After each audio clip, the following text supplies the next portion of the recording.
안녕하십니까. 반도체 소식을 전하는 고독 달팽이 김석준 소장입니다. SK 하이닉스가 주초에 코엑스에서 AI 서밋을 열고 반도체의 전망, 반도체 개발 과정이나 이런 것들을 발표를 했습니다. 한마디로 말해서 단순한 D램 시대는 끝났다. 그래서 SK가 늘 하는 것처럼 풀스택, AI 메모리, 이노베이터, 그 다음에 또 풀스택 프로바이더 이런 얘기를 참 잘 만들어내는데 그런 얘기를 오늘 한번 해보도록 하겠습니다.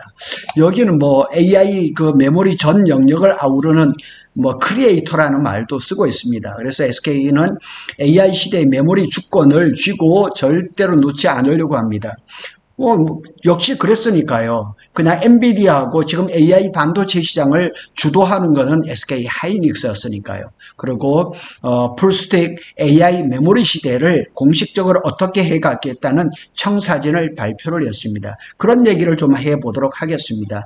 여기에는 아키텍트라고 해서 설계자, AI 메모리의 설계자라는 말까지 썼습니다. 하여튼 이런 얘기를 쭉 읽어보면 오늘 한마디로 얘기하면은 인공지능 시대의 메모리는 기존 천편일률적인 구조를 벗어나 각 기능에 맞춘 메모리를 최적의 방식으로 조합하는 것. 지금까지 개발된 메모리 반도체 많잖아요. 그거를 그대로 쓰는 것이 아니라 최적의 조합을 하겠다는 얘기죠. 잘 섞어가지고 커스텀 하겠다는 얘기죠. 그런 얘기를 지금 하고 있습니다. 그걸 좀 한번 살펴보겠습니다. 차세대 메모리 이제 로드맵을 공개를 했는데 SK 하이닉스의 광노종 대표가 했습니다.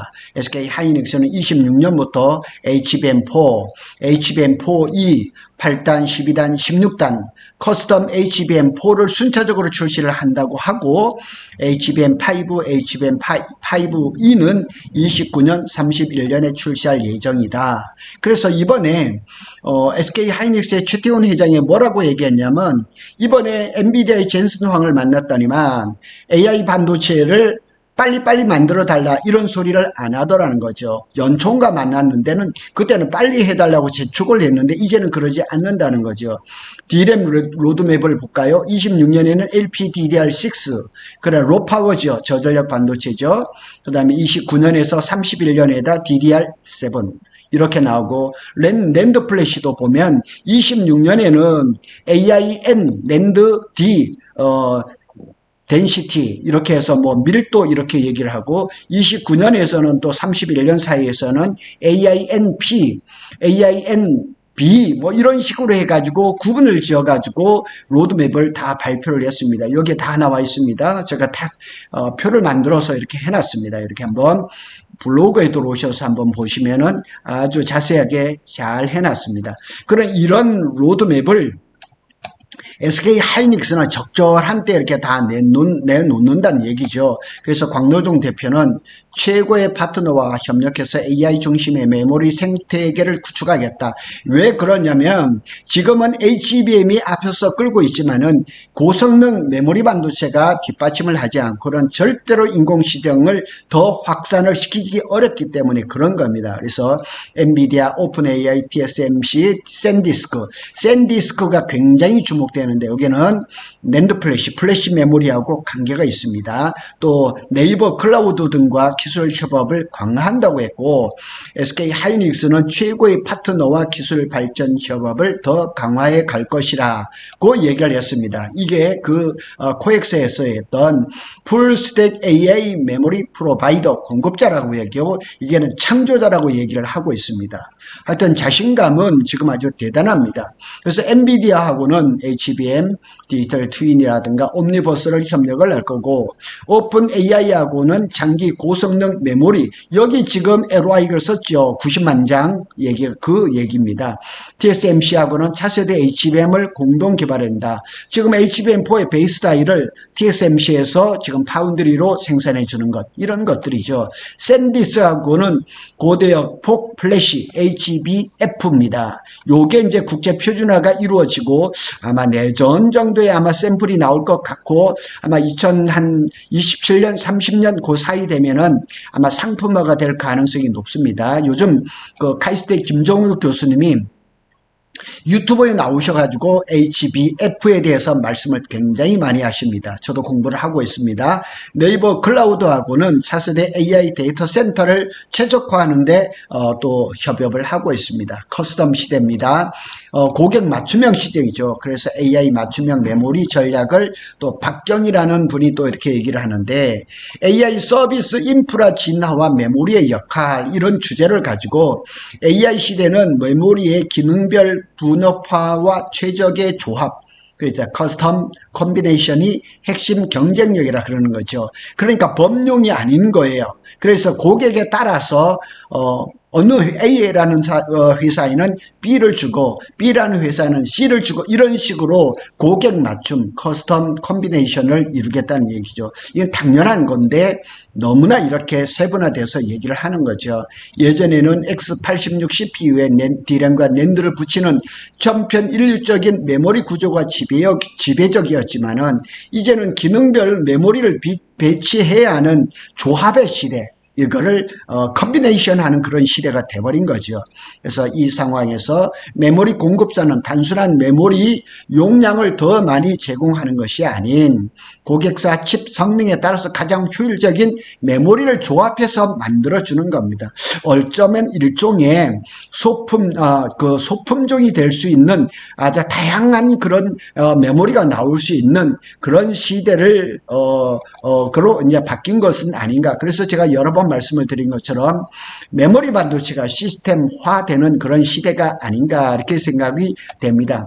AI 인프라 시장이 급성장을 합니다. 글로벌 AI 데이터 시장은 24년에 작년에는 2,560억 달러, 2030년에는 8,230억 달러, 연평균 26% 성장을 한다는 얘기죠. 만성장입니다. 10%만 성장해도 대단한 건데 연평균 성장이 26%다. 이에 따라서 D램은 서버라든가 HBM 중심으로 해서 수요가 급증할 것이고 낸드는 ESS 중심으로 해서 고성능화 된다는 얘기죠.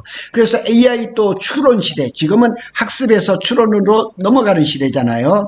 학습은 그동안 인류가 지금까지 쌓아놨던 모든 데이터를 축적하고 그렇게 학습한 러닝하는 시대였는데 그 학습했던 것을 추론, 이제 서비스를 해야 되죠. 그래서 이제 추론하는 시장이 이로 바뀌면서 이 메모리가 바뀌는 거예요. 그래서 KV 캐시라고 지금 얘기를 하는데 KV 캐시에 대해서 제가 한번 공부를 했습니다. 밸류 캐시라고 이렇게 얘기하는데 쉽게 얘기하면은 인공지능 AI 추론 과정에서 속도를 획기적으로 높이기 위해 사용되는 메모리 구조다. 쉽게 말하면 AI가 이미 계산한 내용을 다시 계산하지 않도록 기억해 두는 캐시 메모리라 그랬습니다. 자, 한번 예시를 보겠습니다.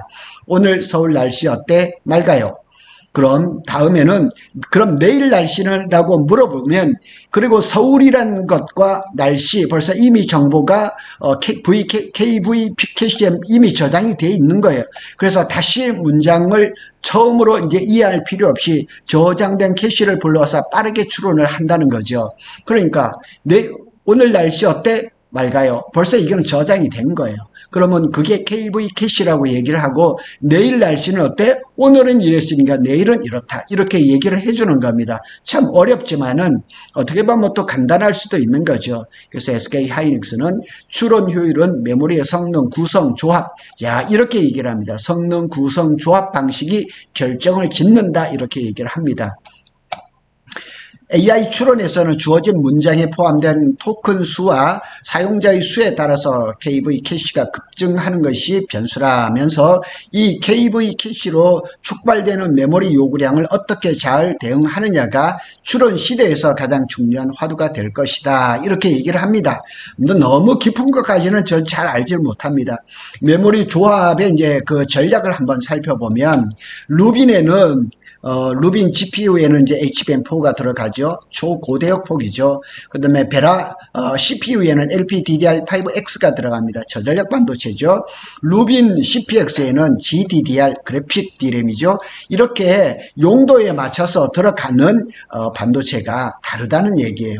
이렇게 이제 조합을 맞춰 간다는 거죠. 그래서 과거에 앞에서 말씀드린 것처럼 X86 D램, 낸드 이렇게 단일 구조가 아니라 기능별로 최적의 메모리를 조합을 하는 거죠. 그래서 지금은 컨비네이션 조합의 시대다. 그래서 SK 하이닉스가 늘 입버릇처럼 말하는 것처럼 풀스택 AI 메모리 프로바이더. 그래서 HBM, CXL, HBF, D램, 낸드 이런 걸 다 하겠다는 이런 이런 전망을 내고 있는 겁니다. 종합적으로 해석해 보면 AI 시대의 메모리의 주도권이 바뀐다 이렇게 얘기를 하는 겁니다. 그래서 잘 보시면 과거에는 단일적으로 이제 범용 D램하고 낸드가 들어가겠지만 D램과 낸드조차도 커스텀적으로 이제 고객 맞춤형으로 바뀔 가능성이 많고, 전에는 이제 용량이라든가 속도 중심이었다면 지금은 효율과 조합, 컨비네이션을 어떻게 할 것인가 이게 중요하고, 주요 제품은 HBM3라든가 이제부터는 또 HBM4, 4E, HBF, AIN 시리즈 이런 것들이 차세대 AI 반도체 주력 제품이 될 것이다. 기술 협업은 제한적일 것이고 오픈 AI라든가 TSMC, 엔비디아 여러 또 빅테크 기업들과의 협업이 예상이 되고 있다 이렇게 볼 수가 있습니다. 핵심 요약을 해볼까요? SK 하이닉스는 모든 메모리를 하나로 묶는 풀스택 전략을 했습니다. 하여튼 말은 참 잘 만들어낸 것 같아요. 용어를 참 잘 만들어냅니다. SK 하이닉스 풀스택 AI 메모리 프로바이더 이렇게 얘기하는 것. 그리고 HBM, CXL, AIN, N은 낸드 플래시입니다. HBF, HB 플래시 메모리를 합니다. 결합을 해서 AI 인프라의 핵심 메모리 기업으로 자리매김을 하겠다는 구상입니다. 그래서 용량을 넘어서 이제 AI 칩별 최적 조합을 설계하는 시대에 전략적으로 대응을 하겠다 이렇게 보는 거죠. 굉장히 세밀하고 아주 구체적입니다. 그래서 좀 아쉬운 거는 우리 삼성도 이런 것들을 좀 발표를 하면서 이재용 회장님도 좀 앞에 나서서 이렇게 해주는 것을 좀 보여줬으면 어떻겠냐 하는 그런 생각이 참 많이 듭니다. 고독 달팽이는 삼성전자와 SK 하이닉스의 반도체 소식을 빠르게 전해드리고 있습니다. 감사합니다.